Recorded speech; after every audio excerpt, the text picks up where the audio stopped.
taking the anger.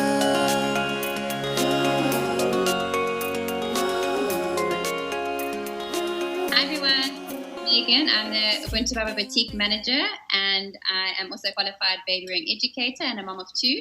I normally run the fourth trimester chats from our boutique shop here in Westlake in this beautiful space, but under the current circumstances, unfortunately, we cannot have any meetups, so we just thought we'd reach out in this way. So joining me this afternoon is Tara Elsa. She's one of our Ubuntu Baba brand ambassadors. She's also a blogger. You can find her on Instagram, and Three Boys and a Little Miss, and she's also a mom of four. So Taryn actually approached me and wanted to know if I wanted to maybe pop up online just to chat about a couple of frequently asked questions about baby wearing, just because she's got a lot of mom friends and she's been through the whole journey, so have I, and we just thought we'd just share some information with you. Hi, Taryn. Hi, Thanks so much Megan. for joining us today. Hi, Megan. Taking the time out online and chat. Yeah. Sorry, thank you so much for having me. I'm so looking forward to this. Awesome. So where do you want to start, Taryn? Okay, well, I'll start by saying a little bit about my baby wearing journey. So I didn't wear all four of my kids. I guess my first introduction to baby wearing was the store-bought, the Chico or whatever brand it was, narrow-based carriers. And I never found them comfortable. I had a few of them, and I tried it, but it wasn't comfortable for me to wear my baby, and I just dismissed it. I then, with my third baby, Joel, in 2015, I then discovered ergonomic baby wearing, like the wide seat or wide base carriers and the M shape. I'm sure you can explain that more, and just the more comfortable carriers. And it wasn't carriers I could find in the store. Actually, it was all small businesses all over, different brands, and I just fell in love with baby wearing. I actually went to a baby wearing picnic at Kirstenbosch, and a few of the ladies brought their carriers. They were all different sorts of carriers and slings and everything. Awesome. And it was like a whole new world opened up to me. And Ubuntu Baba was one of my favorites after trying a few on, and I needed to get one. And then I won my first one in a competition when I was pregnant with Joel. with Taylor. So it was so cool. So I have a few different carriers. I have a linen sling. I have a linen wrap. I have a stretchy wrap. I have another branded carrier, which is, it's not quite a stage 1 or a stage 2. It's kind of in between. It's more toddler carrier. But I've used all of them, and I often reach for my Ubuntu Baba. I had a stage 1, which I said I want, and then I now have a stage 2, which I bought afterwards. So yeah, I'm a Ubuntu Baba fan through and through. But if you can just tell us a little bit about ergonomic baby wearing, because for moms who are only familiar with the store-bought narrow-based carriers, they don't understand the difference, like why. And obviously the price point is there's a big gap. Sorry, I need to just add though. Once I started baby wearing, my stroller just gathered dust in our home. We never ever used the pram. I started baby wearing when I had 3 boys. I couldn't push a baby in a pram, a trolley, and have 2 boys with me. It just was impossible. So a baby strapped to my chest, one in the trolley with my shopping, and one holding on my older one was the way I did it. So I never used my pram, ever. I never used the stroller. Yeah. And that was another big point for me, like what baby wearing, there was no question. I had the same thing also with my first daughter. She's 4.5 now. And I also had the thing where I was like, I'm going to take her in my new pram, and I'm going to get a few things from the shop, and like how quickly the bottom of your pram fills up. And then all of a sudden I was like, oh gosh, now I need to get a basket. So I'm trying to push the pram, trying to pull the basket. So I was like, oh gosh, never again.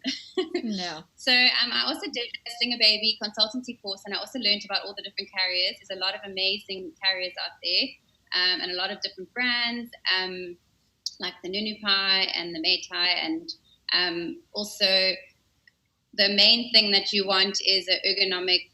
Well, the thing you should be looking for is the ergonomic carrier, which is basically when your baby is in the natural froggy position. It's the same natural position that they are in the uterus. And you want their bums to be lower than the kneecaps, so that they are in like an M position like that, where their bum is hanging lower than the knees. And then they also have a supported back, where their back is in that C curve, which is good for their spine as well. So that is what the M position is. And a lot of questions we get asked as well is, can you carry your baby facing outwards? I know a lot of people want to have their baby facing outwards, especially when they get inquisitive and all that sort of thing, which is totally fine. There are some great carriers out there that do face forward. Like one of our favorites is the Baby 360. It's also an ergonomic carrier. And the main thing that you need to focus on is your baby's hips. Because after birth, obviously, the joints take a while to just to get stable and everything. So the main thing is that the baby's joint is the ball and socket joint. So when they are newborn, in the first couple of months, they are very supple and they're very flexible. So you can risk, because the socket is made out of soft cartilage as well, so it can like erode away. And the most scary thing is that when a baby is very flexible like that, you can have it loosening, and also worst case, it could actually pop out, which is called hip dysphagia or hip dislocation. And obviously in the early stages, it's not very painful for the baby, so it often goes undetected, and when the baby starts walking, that's when all the problems come in. So at like 6 months or so, that is when your baby is more stable, because they've doubled in size, their hips are much more formed, and their ligaments are a lot stronger. So then if you really want to carry your baby facing outward, we'd recommend doing it from, say, 6 months plus. And also we would recommend maybe doing it probably for like, say, not longer than 20 minutes, because you don't want to put your baby in the reverse C curve of the spine, if you know what I mean. It's not very supportive for the spine. And especially not if they fall asleep, to not have them outward facing. Yeah. I actually like carrying them on my back, because I find that, okay, I don't have an outward facing carrier, I'll admit, but I do find that a bigger baby who's inquisitive enough that wants to face outward, it kind of makes you almost imbalanced. Like, I feel like I would fall over with all that weight in front of me. So for me, a high back carry is amazing. You do carry a lot higher, and a nice deep seat, and arms free, and Yeah, that's also one of the reasons why a lot of people ask us, can your baby carry space outward? And that's one of the reasons that we haven't designed an outward facing carrier, because if your baby is on the front, basically, if you trip, your baby's head and legs and ligaments are going to hit the floor first. Whereas if your baby's on you facing inwards, you automatically are going to grab your baby and protect them from that fall. And as you say, you're a bit off balance with the wearer is a bit off balance when you've got your baby facing outwards and not facing inwards. If that makes sense. Yeah, I actually had a fall with Taylor, and she was in my Ubuntu Baba carrier in the front. I was on an outing with Craig last year, and we were walking from Hout Bay parking lot at the beach. We were walking up to Flora Bay. It's a very short walk, but I must have misstepped like the pavement, and my one foot went off and my other leg went down, and I stopped myself with my one. Yeah, I stopped myself with my one hand, grabbed Taylor like this in the other one, and then fell on. So I hurt my knee, because my knee and my hand blocked my fall.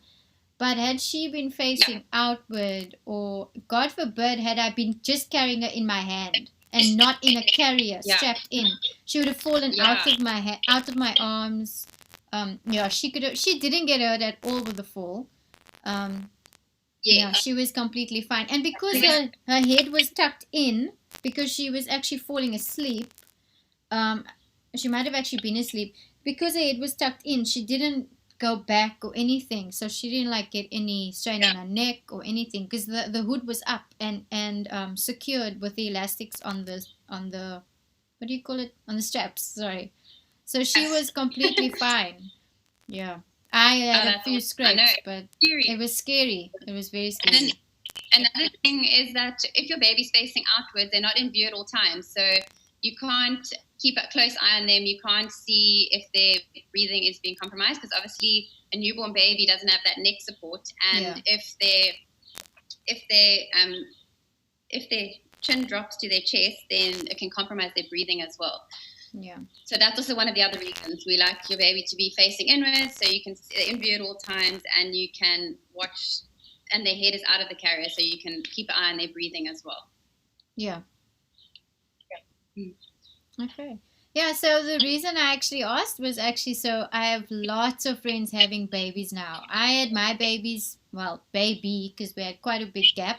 So I had Caleb very young. I was only 21. None of my friends had babies. None of them were married. I'm the oldest grandchild, so is Jonathan.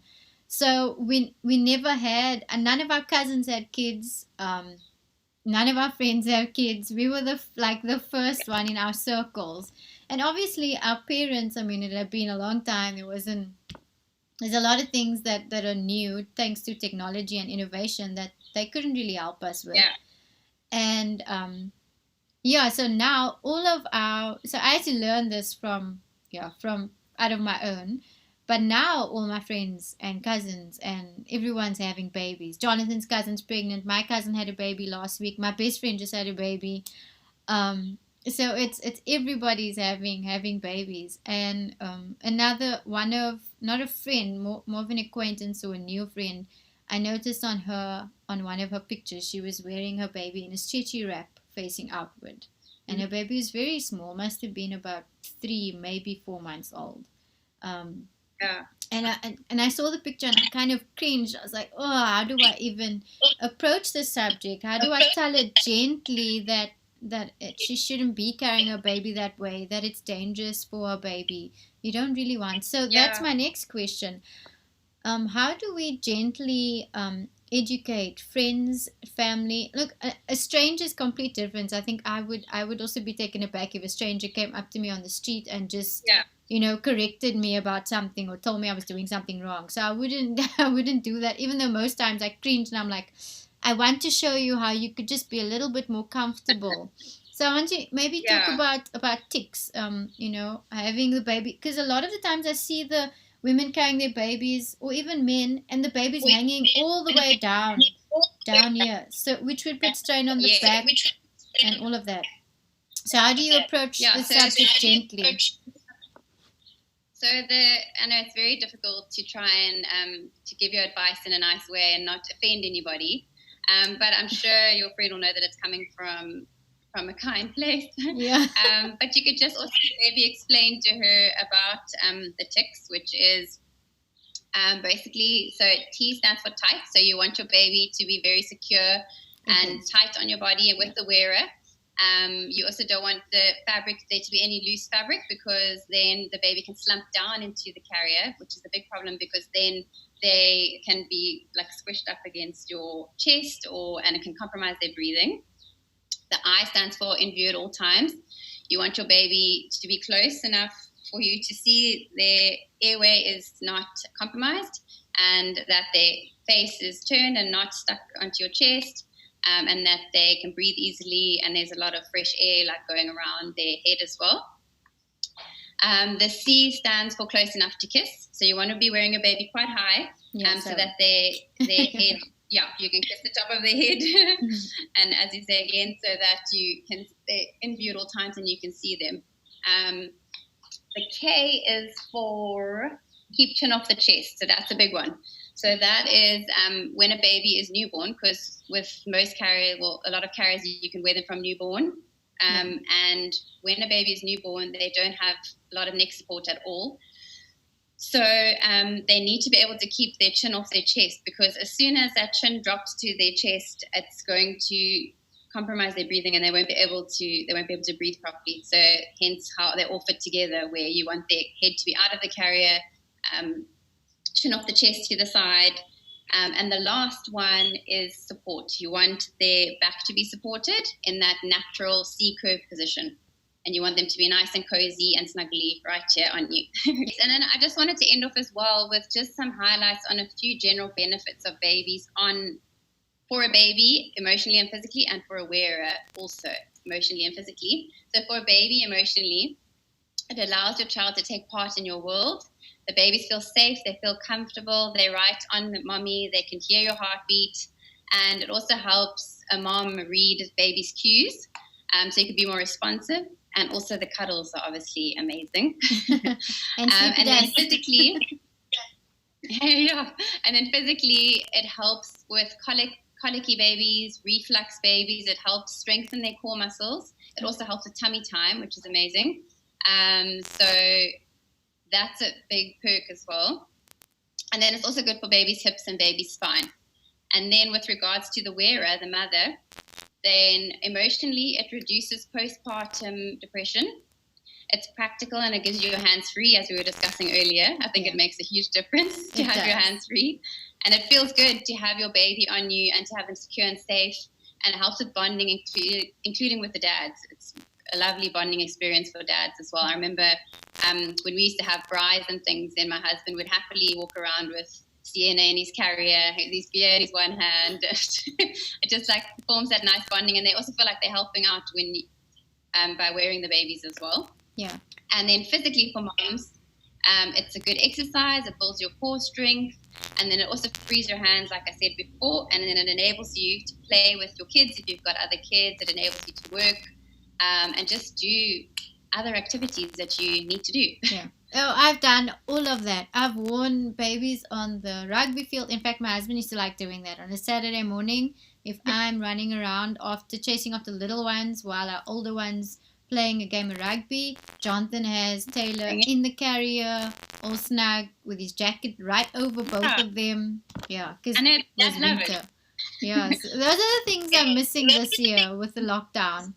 Because the rugby season should have just started last week. Yeah, no, I've done all of that.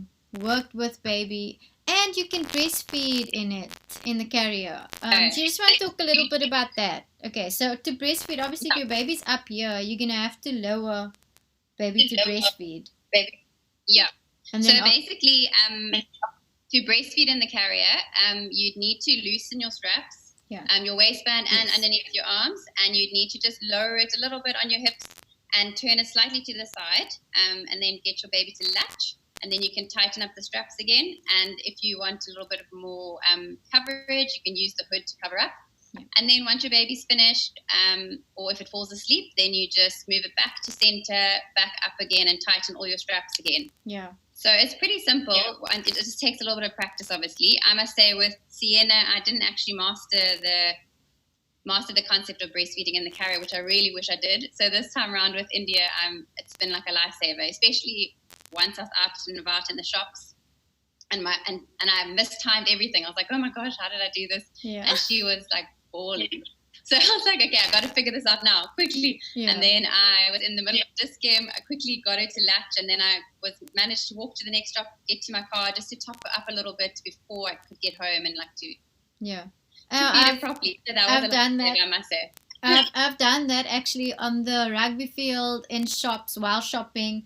I've fed Taylor and Joel like that many, many times. Yeah. I've also done it in the stage too. Yeah. Yeah, stage 1 and stage 2 actually. Yeah. I still find myself doing it sometimes, because then she'll be nagging. We're at the shops, and she'll, before lockdown, and she'll be nagging. She wants, and I'm like, okay, carry her on and let's go. Actually, do you know another funny thing?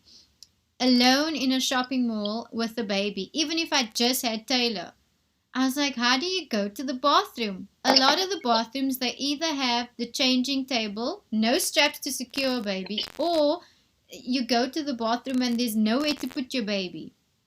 I hike the carrier right up as high as I can to under my bust, tighten it. She's still in there. And then I just go. And then it's like everything, and it's easy. I know. Yeah, it sounds weird that I'm having a baby strapped to me while I'm on the toilet, but I promise you, I've had to do it and I've done it. Even while she's sleeping, I just brought her up as high as I could under my chin, and then I was fine. Yeah, so, anything to not disturb their sleep. Exactly.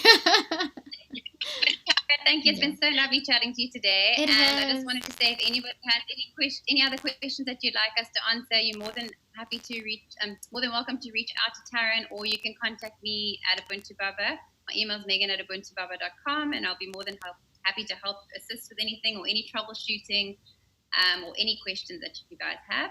Awesome. And Taryn, thank you so much for taking the time out to actually come on and chat to me. I know your life's probably really busy with 4 kiddies. Okay. So I really, really appreciate it. Thanks, yeah.